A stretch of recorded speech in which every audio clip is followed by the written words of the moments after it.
It was January 15th, 1919, when the world's largest city awoke to a sight they never expected. They had always known their North End neighborhood as a rather rundown part of town, a congested mix of brick buildings and dark alleys filled with the city's poorest residents. But this morning, that all changed because what was once one of Boston's most notorious slums had turned into the scene of one of the deadliest man-made disasters in American history. Overnight, something had happened in the North End that would kill dozens, injure hundreds more, and leave many people to wonder how something like this could have been allowed to happen in the first place.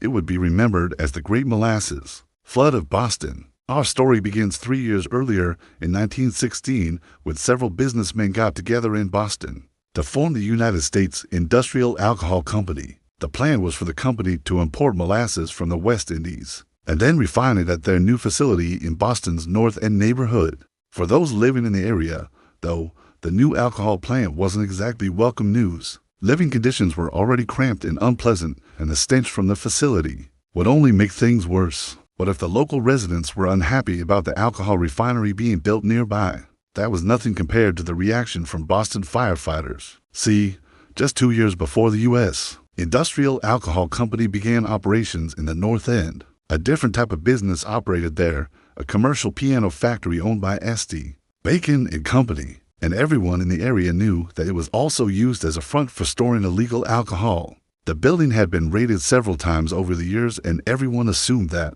the new alcohol refinery would be doing the same thing. This meant that the firefighters union spent a lot of time fighting against the construction of the facility, which ultimately led to the adoption of a strict fire code for the building. This was actually a fortunate turn of events. While the owner of the U.S. Industrial Alcohol Company, Frederico Stanley, tried to cut corners wherever he could, including with the building's construction, he had to make sure the facility met the strict fire codes, or he wouldn't be able to get the proper permits to operate. With his facility now complete, Stanley began importing molasses and storing it in massive 9-foot-tall steel storage tanks. These were then placed in the basement of his facility where the air was cooler, which was perfect for keeping the molasses fresh. Unfortunately for Stanley, he had to pay top dollar for this prime real estate in the North End, which meant that he needed to find ways to save money elsewhere. And what better place to start cutting corners than with safety? The whole reason the building had such strict fire codes was because it was located in an older part of town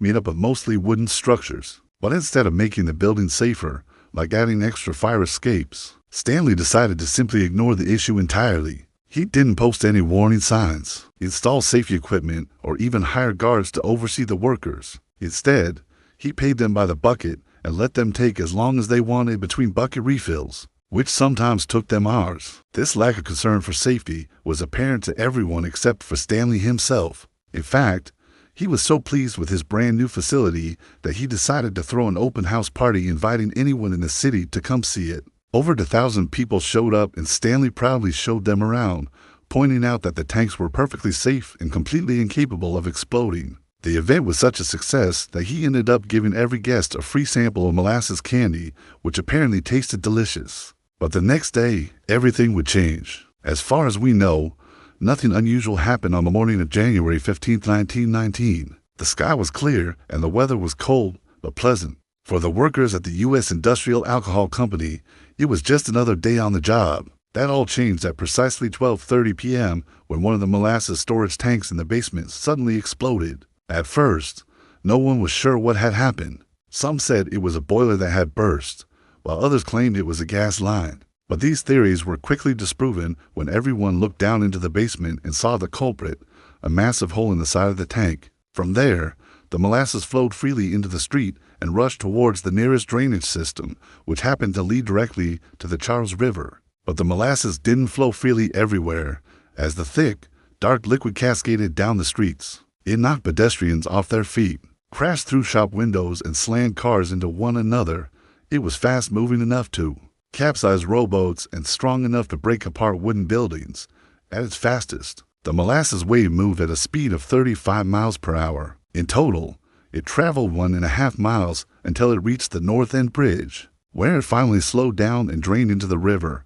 But the damage had already been done. By the time the molasses wave had passed through the city, it had killed 21 people, injured 150 others, and destroyed nearly $1 million worth of property. It was a disaster unlike any other, which is why so many questions were raised afterwards. How could this have happened? Why did the tank explode? Who was to blame? Well, after several months of investigation, it was concluded that the tank had likely exploded due to a combination of factors. First, the U.S. Industrial Alcohol Company had installed a faulty pressure relief valve that hadn't been properly maintained. Second, the molasses had fermented without being properly cooled. And third, the entire structure had expanded and contracted throughout the year, causing the seams in the tank to weaken. All of these factors combined created a volatile environment inside the tank, which likely led to the explosion. As for who was to blame, well, that was pretty easy.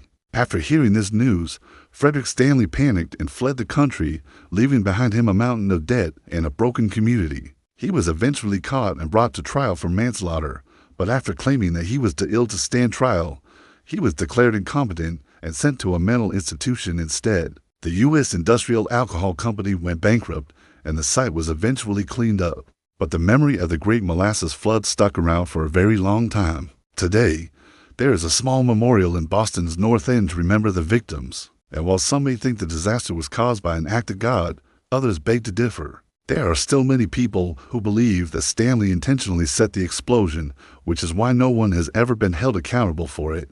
For more interesting historical tales, stay tuned.